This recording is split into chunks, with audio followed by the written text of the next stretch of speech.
Hello, you are watching Shalom World News. I'm David Kerr from Lansing in Michigan, and these are your latest news headlines from around the world. Pray for peace in Ukraine and across the continent of Europe. That's a joint Christmas message issued this week by Cardinal Jean-Claude Hollerich of the Bishops' Conferences of the European Union in conjunction with the Reverend Christian Krieger, President of the Conferences of European Churches, which represents 113 non-Catholic churches and Christian communities. In the statement, the two men said that the ongoing killing in Ukraine is an opened wound to mankind. They observed that Christmas nevertheless provides a promise of hope despite the dark shadows of war. Meanwhile, the acting General Secretary of the Non-Catholic World Council of Churches addressed the Ukraine conflict and the possibility of nuclear war. In his Christmas message, the Reverend Jean Soka expressed his hope that Christmas would encourage everyone to work towards peace and reconciliation. Over 200 people are currently being given sanctuary in the Greek Catholic Cathedral of the Resurrection in the Ukrainian capital city of Kyiv. In an interview with journalists, Major Archbishop Sviatoslav Shevchuk of the Ukrainian Greek Catholic Church said that many Kyiv residents have now become accustomed to war. An ongoing problem, he said, is the lack of electricity, which makes it unable to heat homes during winter when temperatures in Kyiv drop to as low as -4 degrees. Archbishop Shevchuk fears the present situation may force many people to leave Ukraine, thus triggering yet another round of immigration. In response, the Catholic Church is currently constructing a kitchen which will allow up to 100 people at a time in Kyiv to cook meals in the hope that it will help to persuade them to stay in the city. The bishops of the United States are urging the US administration to put pressure on Nicaragua's government to release a detained bishop in that country. In a statement issued December the 16th, the head of the Bishops' Committee on International Justice and Peace, Bishop David Malloy of Rockford, said that the US and other countries need to exert influence upon Nicaragua to release Bishop Rolando Alvarez of Matagalpa, who is presently under house arrest. Bishop Alvarez was taken into custody on August the 19th by the National Police of Nicaragua. He is accused of undermining national integrity and of propagating false news. A Christian woman in Nigeria has appeared in court in the northern state of Bauchi accused of blasphemy against the Islamic religion. 45-year-old Rhoda Yao Yatau, who is a medical worker and a mother of 5, was arrested in May after receiving and sharing a WhatsApp message condemning the sectarian killing of a Christian university student in Nigeria's Sokoto state.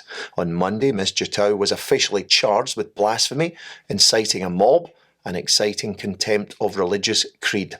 According to campaigners, she has been detained without access to communication for more than 6 months, without being subjected to a trial, contrary, they say, to both Nigerian and international law. Massachusetts Supreme Court has ruled that a right to physician-assisted suicide is not protected by the state constitution. The High Court's 4-2 decision was handed down on Tuesday. The case had been brought by Dr. Roger Klingler, a retired Massachusetts physician who filed a lawsuit in 2016 to be able to assist in the suicide of his terminally ill patient. This week's ruling now returns the issue of physician-assisted suicide to the state legislature. Mozambique's parliament has passed legislation authorising the use of local militias in the conflict against jihadists in the northern province of Cabo Delgado. Introducing the bill to Parliament, Defence Minister Cristóvão Chumy acknowledged that the nation's army cannot defeat jihadists alone. Local militias have already begun assisting the Mozambique military, he said, as well as military contingents sent from Rwanda, some other member states of the Southern African Development Community. Mr. Chumy said that the new law would provide improved organisational, structural and logistical assistance for local self-defence groups. Colombia's largest remaining rebel group has announced a unilateral ceasefire over the Christmas holiday period. In a video shared on social media on Monday, the National Liberation Army said that the ceasefire would last from Christmas Eve to January the 2nd. The announcement comes 1 week after the National Liberation Army and the Colombian government concluded a first round of peace negotiations.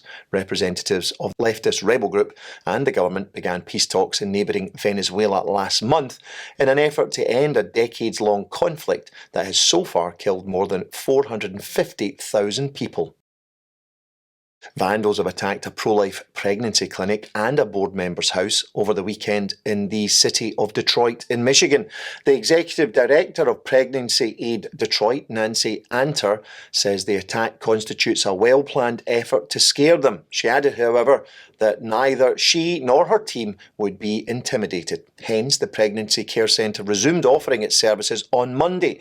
Federal authorities are now supporting local police in their investigation into the attacks. The US Supreme Court has temporarily blocked the lifting of a COVID-era regulation that automatically expels undocumented migrants from the United States.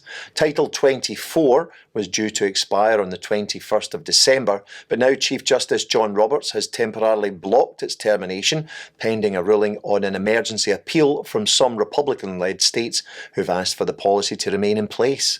In response, the administration of President Joe Biden has asked the Supreme Court to ignore the Republican-led request to keep Title 24, arguing that it can no longer be justified. If the administration gets what it wants, the policy will now expire on December the 27th. The patriarchs of various churches in the Middle East, both Catholic and non-Catholic, have vowed to work together to overcome many of the obstacles they confront, including the mass exodus of Christians from the region. In a statement issued after their recent conference in Lebanon, the heads of the Syriac churches stated that they find it important to strengthen ecumenical relations between their churches and intensify cooperation. The summit was hosted by Syriac Orthodox Patriarch Ignatius Ephraim II.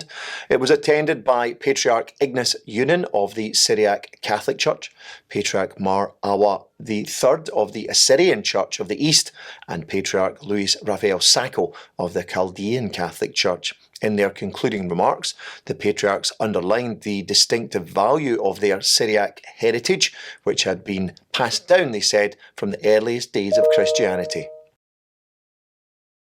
The Archbishop of Santiago de Cuba has asked that people pray to Christ so that a time would come when no Cuban has to leave their homeland, as migration has separated many Cuban families. Archbishop Dionisio Garcia made his request on Sunday at the Basilica of Our Lady of Charity of Cobre, a Marian shrine where the original image of the patroness of Cuba is kept. At the beginning of the Mass, Archbishop Garcia prayed that, quote, the time would come when Cubans don't want to leave their homeland, so that we Cubans can recognise ourselves as brothers wherever we are. The United States continues to be the main destination for thousands of Cubans seeking to migrate, with many using precarious rafts to make the journey.